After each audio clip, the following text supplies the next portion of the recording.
We look at winners and losers from the Baltimore Ravens 2024 NFL Draft. All that and more coming up next year on this episode of Locked On Ravens.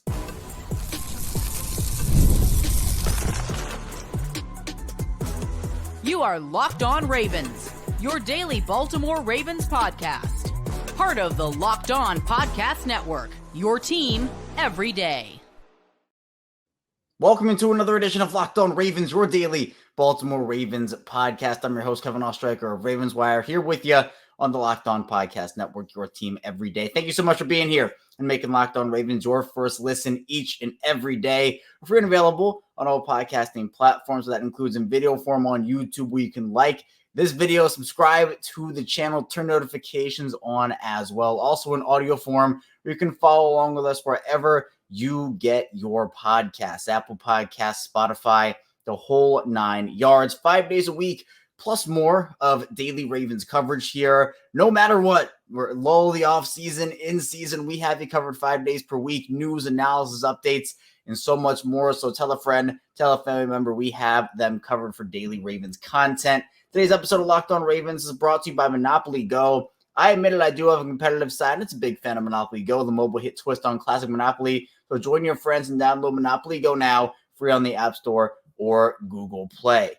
It's weird not doing a mock draft Monday today, isn't it? We've been doing them for the past couple of months, but there's nothing to mock anymore. We know who the Ravens picked. The Ravens 9 pick draft class officially filled out, and we're going to be talking about winners and losers from the Ravens draft. We had a lot of content over the course of draft weekend here on Locked On Ravens. We really did do a lot. We had multiple live shows. We had a live show after every single day of the draft. We had bonus episodes on Saturday and Sunday, and everybody seemed to love the bonus episode for yesterday, talking about the official grading for the draft for Baltimore. So if you haven't checked that out, be sure to check that out. We have a ton of great episodes as well. We're going to be coming to you this week. We're going to be just breaking down everything from, well, this one's the winners and losers, but we're also going to be talking about each player individually, getting into some breakdowns on those guys as well, and just everything draft, just recapping who the Ravens were able to select here. So winners in the first segment, losers in the second segment. We'll then recap the draft as a whole in the final part of the show. I'll give out some grades, but again, be sure to check out our grade episode in the bonus content area. If you're in video form and in audio form, it's there in the main feed in audio form. But let's talk about winners for the Ravens. And I want to do this in a way where it's not just players already on the Ravens roster, coaches, whatnot. I also want to do it from the draftees perspective, the draft picks perspective. Which draft picks for Baltimore were put into good situations? Which ones maybe have to work a little bit? And working isn't a bad thing, don't get me wrong. But, is it a good situation, a bad situation for him? We'll talk about all that too. But I want to start off with, I think, the most obvious winners here, in my opinion, and that is Ben Cleveland and Andrew Voorhees. Those two, to me, with the Ravens not drafting an early guard, and honestly only taking 2 offensive linemen, one of which was an offensive tackle, the other which is a backup center, looks pretty likely right now. And this is at the time of this recording. So the Ravens may sign somebody, they might bring somebody else in. But right now, at the time of this recording, it looks like Ben Cleveland is the front runner for that starting guard job. And Andrew Voorhees, well, I guess you pencil in Ben Cleveland probably at right guard and Andrew Voorhees at left guard. So those two, it's looking pretty good for them. Now, there are going to be others in that competition, right? It's not just them. It includes probably guys like Saleh and other guys, maybe like a Josh Jones who they brought in. But for me, I'm thinking Ben Cleveland and Andrew Voorhees are some of the biggest winners of this draft because Baltimore didn't bring in more competition for them. Now, we'll talk about losers in the second part of the show. As I mentioned, we'll talk about some other offensive linemen.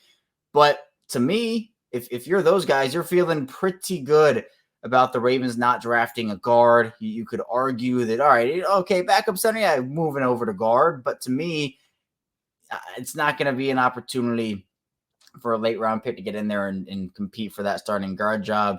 I think that Cleveland and Voorhees are the two clear front runners, and that's what makes them winners in my book. Another winner for me is the defensive line room. The Ravens did not take a defensive lineman in this draft. And if you're a guy like a Brent Urban, that bodes pretty well for you. Where if Baltimore had taken a defensive lineman in this draft, that might have pushed his roster spot out from under him if the Ravens only keep 5 defensive linemen. So that's another area where I think, they must be feeling pretty good. Not that any jobs are up for, cutting there. Again, I think Urban would have been the most likely out of all those guys. But to me, I feel like for the Ravens, they feel good in their defensive line room, and I 100% agree with them. I think that's one of the strengths. It's honestly my favorite part of the team, if we're being honest. Another winner, let's talk about Lamar Jackson for a second, right? The Ravens get Roger Rosengarten to protect him on the right side. I'd assume that's going to be what's going to happen. Then he gets Tez Walker from North Carolina, who, again, a deep threat. Lamar gets a weapon, gets a couple offensive linemen in there. Again, you got to be feeling pretty good. A running back, so Lamar getting surrounded with some more talent in this. Obviously, I think people would have some people would have liked to see Cortland Sutton or one of those other veterans get traded to Baltimore on draft day, and obviously that would have made Lamar an even bigger winner. But you know what? Hey, you get an offensive lineman to protect him. You get a wide receiver to throw deep to. He can catch the ball in a contested fashion too. I'd definitely say Lamar was a winner here. Also, Zach Orr. I'd call Zach Orr a winner in this draft for the Ravens. They spend first-round draft capital in the secondary. Now, stop me if you've heard that one before. It's been pretty apparent Baltimore is willing to spend and sink major – well, I shouldn't say sink. They don't sink it. They put major assets into the defensive secondary, the defensive backfield, and it's paid off for them. So, for me, with Zach Orr, you get one of the best cover corners in this class. You also go and you add other playmakers on the defensive side of the ball. I mean, you get TJ Tampa in the 4th round, which I think was a great steal. Adisa Isaac, you can move in multiple different roles in multiple different ways. And maybe he doesn't have a huge role year one, but it's just it's another chess piece for Zach Orr to work with. But I think everybody in that draft room was pretty locked in on Nate Wiggins. And I think Zach Orr, he kind of described it during Wiggins and his introductory press conference. It was kind of going through the emotions and a lot of nerves of like, oh, is he going to be there? Is he going to be there? But it really seemed like Orr wanted Nate Wiggins in his secondary, and he absolutely did get him. And I'll go the other coordinator too. Todd Monken, also a winner in my book. I think when you talk about the offensive line, and I've made this point over the last couple of days, Baltimore clearly wanted to get younger on their offensive line, more athletic on their offensive line. And I think for Todd Monken, that's kind of the line that he's envisioning, the line that he wants to put together, his version of the Ravens offensive line. So to me, he had an opportunity to do that. And for the Ravens, they added a guy that kind of fits what I believe his mold is and what he wants to do. They are, again, same thing. We talked about it with Lamar just a couple minutes ago there. Tez Walker, Monken gets him to make some packages around and do a bunch of really creative stuff with. So I'd say both coordinators were winners. I think it was a good balance of offense and defense. So Eric DeCosta and company spreading the love to Zach Orr and Todd Monken over there. Other winners, there aren't a ton more. I mean, if you want to talk about players like draft picks, I think Nate Wiggins is a big winner here, coming into a situation where he's not going to be relied upon to be the cornerback one. He can kind of grow into his role at the NFL level, but he's still going to have a role. That's the key. I think it's a really good balance. He comes into a situation with Marlon Humphrey and Brandon Williams already established, but he can be a part of a 3-cornerback rotation there and be used in a bunch of different ways to where he's still playing and getting experience, but maybe having the full boat of the pressure on him in year one. For some guys, that works, right? I think for Wiggins, it actually would work, but I like him in a role where he can get acclimated a little bit and then, boom, take off when he's ready. Thinking about the rest of the Ravens roster, this is kind of out of left field for some people, and shout out to Kadri Ismail on this one, but Charlie Kolar, I think, is a winner. There was some speculation almost about, if they draft a tight end. And look, Jatavian Sanders fell far enough to where I probably would have taken him and had to discuss Kolar's future with everybody on this show. No disrespect to him, obviously. I think he still has potential here.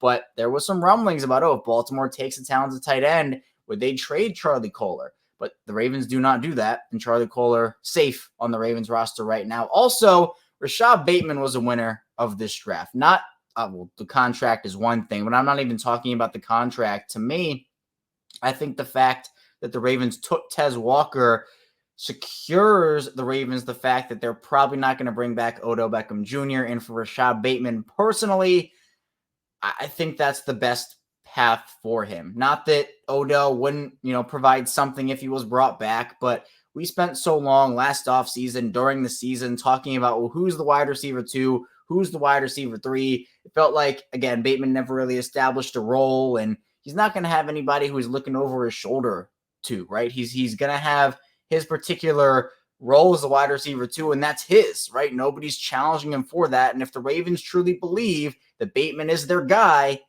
to me, I think that at the same time, it's a risk, but to me, if you're Baltimore, you want to believe in him. You have to show him you believe in him, and that is giving him that role. So I don't think he can be both sides here. I think Baltimore is playing it as the "we believe in you" card, which is fine. I think he has potential, but there is the risk, and we've talked about that on Locked On Ravens shows here before.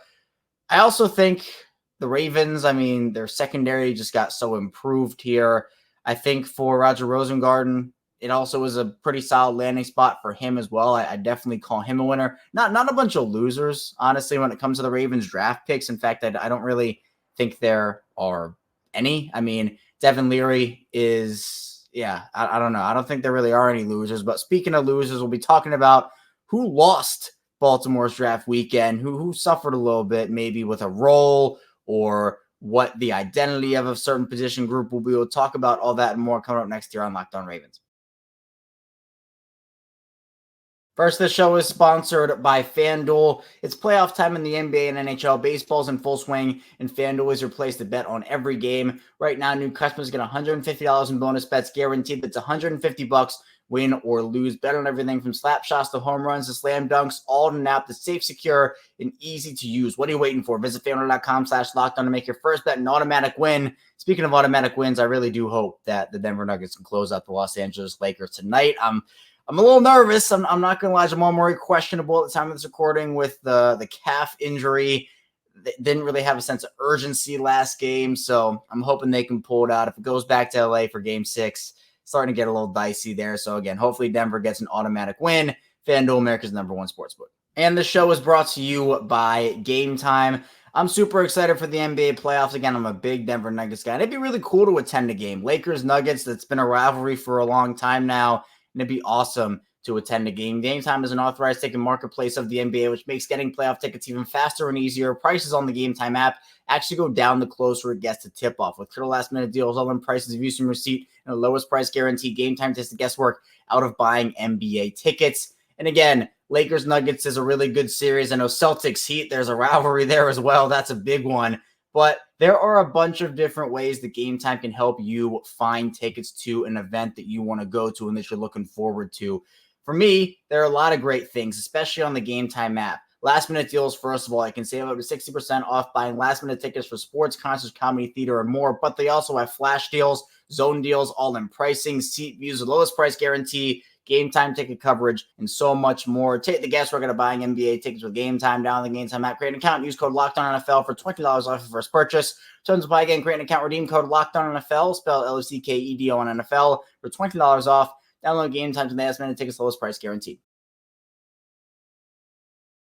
We're back. Our second segment of Locked On Ravens. Kevin Ostreicher still talking with you here on this Monday. Really appreciate everybody for being here today, and really appreciate everybody who was with me throughout the course of draft weekend, Thursday, Friday, Saturday, bonus episode on Sunday. We did bonus episodes, live shows, regular shows.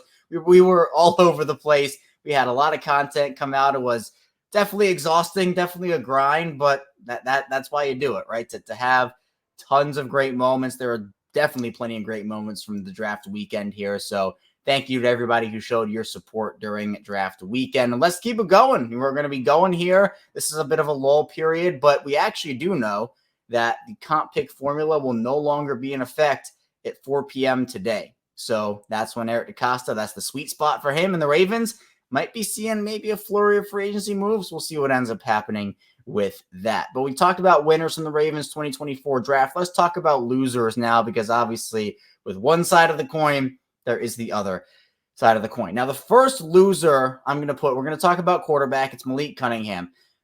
Cunningham was brought in from the practice squad of the Patriots late last season. There's a lot of excitement around him, what he could be, but it feels to me like Baltimore just doesn't know who he is and doesn't have a lot of confidence in him, if we're being honest.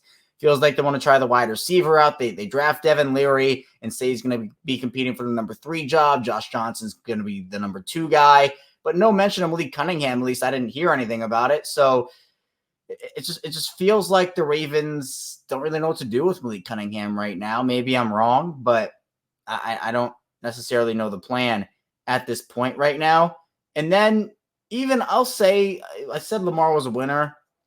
I think to me also the fact they didn't draft a wide receiver until the 4th round, you can call that a loser thing for Lamar if you want, in terms of, he lost out because the Ravens didn't draft an A.D. Mitchell or Keon Coleman, or, they didn't draft Troy Franklin or one of these guys before the 4th round.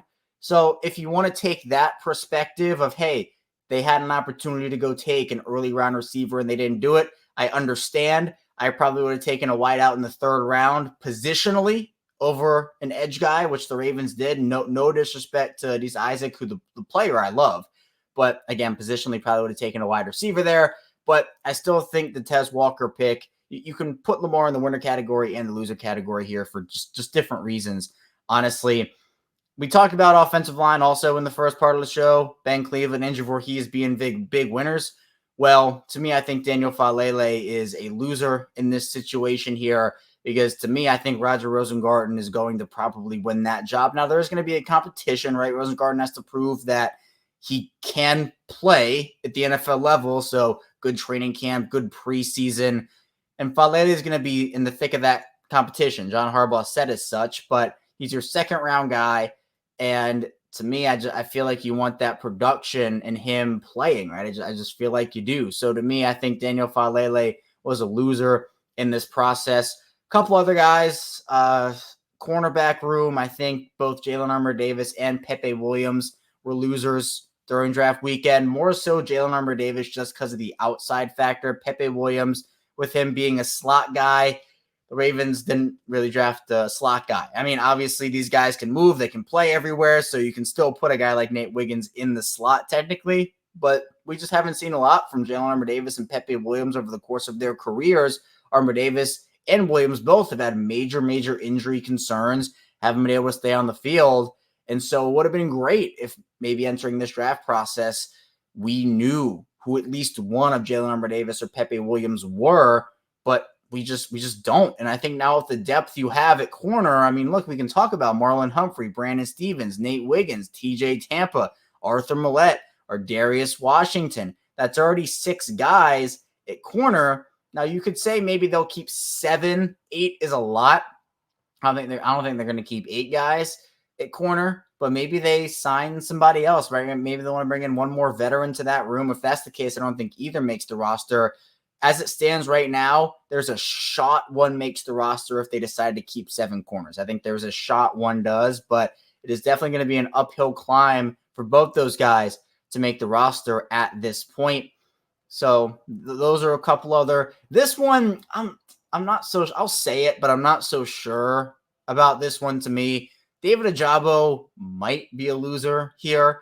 Now, it's about the Adisa Isaac pick, obviously, but I think Ojabo is pretty clear ahead of Isaac right now. The only way that this would turn into a loser draft cycle for Ojabo is if he can't stay healthy again, and then Isaac kind of takes his role and excels in it, and then you're kind of left with, all right, Ajabo's been injured 3 straight years. Knock on wood, that does not happen, by the way. You can hear me knocking a little bit there.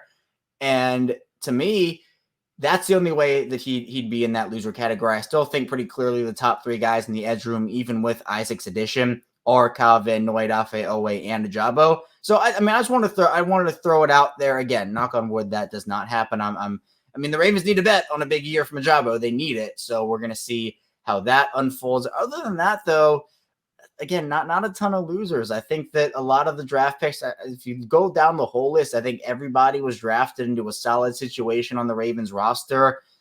I mean, there aren't really a ton of picks where you're thinking that guy's not going to get either good coaching or some playing time.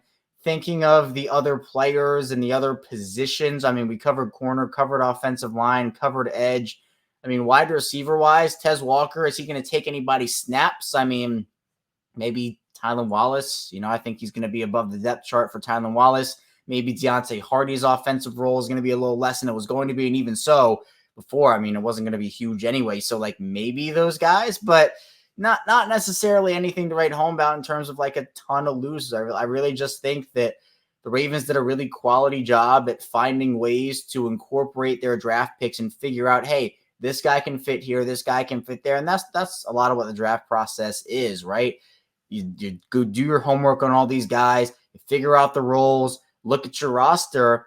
So other than that, I'm trying to just look over the last. I really don't think anybody else or any other positions, in my opinion. I think that's it. I think that's it. I don't think any of the coaching staff is a loser. I think, it's fine the way it is. So Baltimore, solid draft overall. And coming up in the final part of the show, we'll take a little deep dive into a 2024 draft recap, talking about who the Ravens picked positionally, obviously the players themselves, and a lot more. Stay tuned, plenty to talk about here on Locked On Ravens.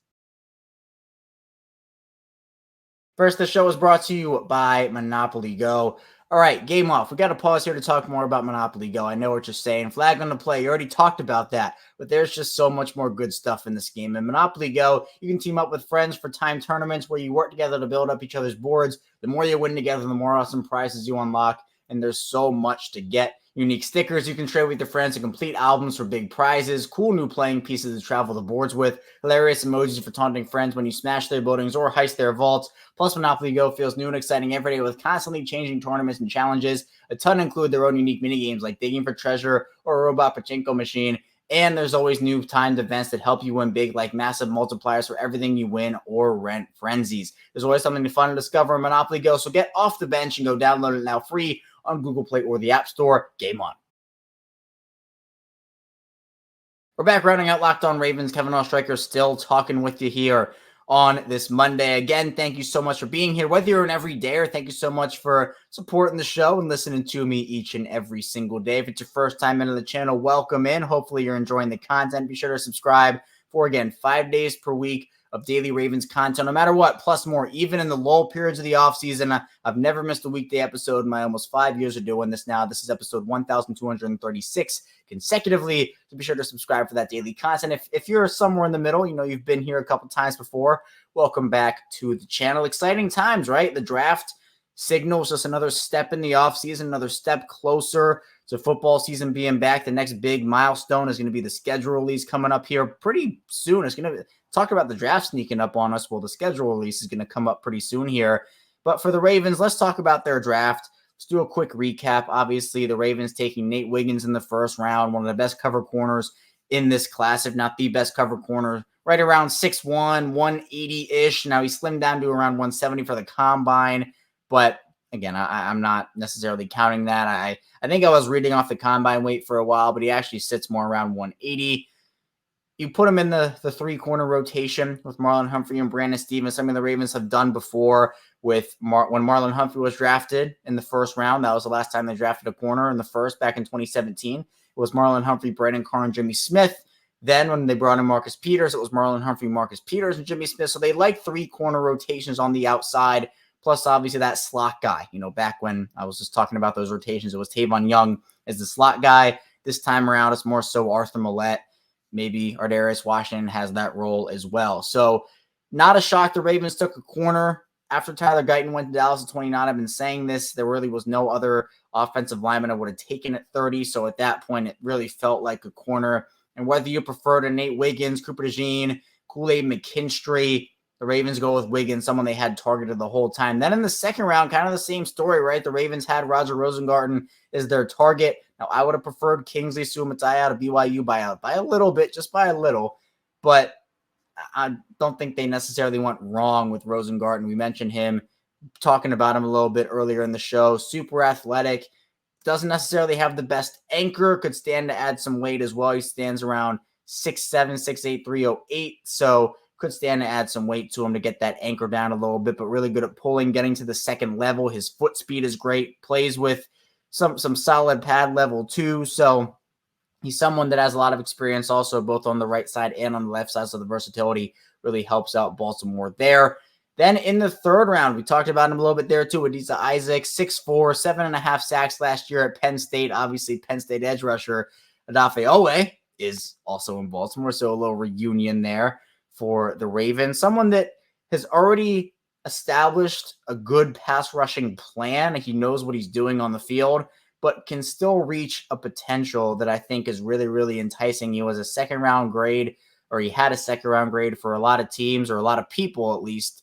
And the Ravens get him in the third. Good value there. Then day 3 starts. We talked about Tez Walker, a bigger bodied player, contested catch player, but the speed is what's going to, I think, make Tez Walker his money, at least early on in his career. 20-plus machine when it comes to those deep passes. And look, Eric Acosta said, build that track team. And Tez Walker certainly adds that element as well. Then you go to TJ Tampa, another consensus second-round guy that just fell to Baltimore at the end of the 4th round. Like, you take that. He's physical. He's sticky in coverage. Fell more so due to testing numbers. And look, we've seen Baltimore play this rodeo before. Kyle Hamilton fell due to his 40 time. Orlando Brown Jr. fell due to his combine. The Ravens, I think, while they are very high on athletic traits and everything of that nature, it's not everything to them. They watch the tape. They watch the film. Every team values testing numbers differently. Personally, I'm not putting all the stock in the world into them, right? I think, to me, you got to look at the tape as well. Tape doesn't lie. So I think that TJ Tampa, really, really solid pick. First 5 picks were incredible for Baltimore. Then you look to 165, Rasheen Ali in the 5th round was the pick. Can really slot into Keaton Mitchell's role while Mitchell's recovering, and then you can slot him as the game day inactive when Mitchell ends up coming back. So someone who has some speed to him, can run routes out of the backfield. He can be your 3rd running back until Keaton comes back, and then you can roll with things from there with Derrick Henry, Justice Hill, and Keaton Mitchell. Devin Leary was the pick at number 218. I really didn't like this one personally. I thought once Joe Milton went off the board, that was the last quarterback I would have taken. I would have just probably tried to sign a guy in undrafted free agency if I was the Ravens. Liked Leary enough, though. Nothing really popped to me on tape. Can make some plays happen, but again, I had identified backup quarterback on Locked On Ravens as a very sneaky draft need for them. They do draft a guy, but again, Joe Milton was my last draftable guy. He went about 18 picks earlier to the Patriots, who also got Drake May, by the way, so they double dipped at quarterback in this class. Then you have Nick Samek, the Michigan State center, who, again, it's a meh pick to me. Don't have too much to say about this one. He's the backup center, can maybe kick to guard if you need to. He's physical and, has some room to grow, but has some good metrics as well. So this one, again, not too much to say. And then you have Sanusi Kane, the safety from Purdue, was the pick at 250. To me, Kane is a player, and this was actually suggested to me yesterday, that you might want to play him in more of a dime linebacker role. The Ravens don't necessarily have to have 2 inside linebackers on the field at all times anymore with Patrick Queen now in Pittsburgh. But you really wanted to have the complementary roles of Roquan Smith and Patrick Queen next to each other, because it was just so good. They both played so well next to each other. But now with Queen gone, obviously you're hoping Trenton Simpson can come in and be the Patrick Queen and everything. But again, I don't think you have to necessarily force it. Like, if you want to bring a Sanusi Kane who is really physical, good at run support, establishing the edge, like, he does all the things right in terms of physicality as a safety. The coverage skills are the issue, though. So if you want to play him more as a dime guy, as a dime backer, that could maybe be the role. Baltimore also adding Bo Braden, undrafted free agency. So again, first 5 picks, really good. I thought each pick was great. Now you can argue about positions, argue about other guys on the board, but you look at the first 5 with no context, they're really good players, right? Taking out everything about the draft and the positional needs and who was still on the board. You look at the players, I think Baltimore has some stuff to work with those first 5. A couple other developmental pieces late, but something where I think Baltimore had a plan. They had guys they really liked. The board fell to them really well. It felt like this is the 2nd straight year that Eric Acosta and the Ravens have not made a significant trade up or trade back. Obviously, they did trade up, or I guess trade back in to the draft last year to get Andrew Voorhees, but I don't know if I necessarily count that one.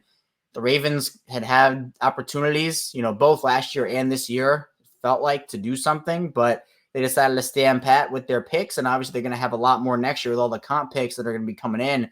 So to me, I think it was a really solid draft for the Ravens. Hopefully some of these guys can contribute right off the bat, like Nate Wiggins, Roger Rosengarten, but you also hope that some of these guys can develop. You don't have to necessarily have every single guy come in and be an all-pro year one, right? That's not how it works. You need a couple of guys to contribute early, a couple guys to maybe surprise you, maybe one guy disappoints, then a couple other guys to develop.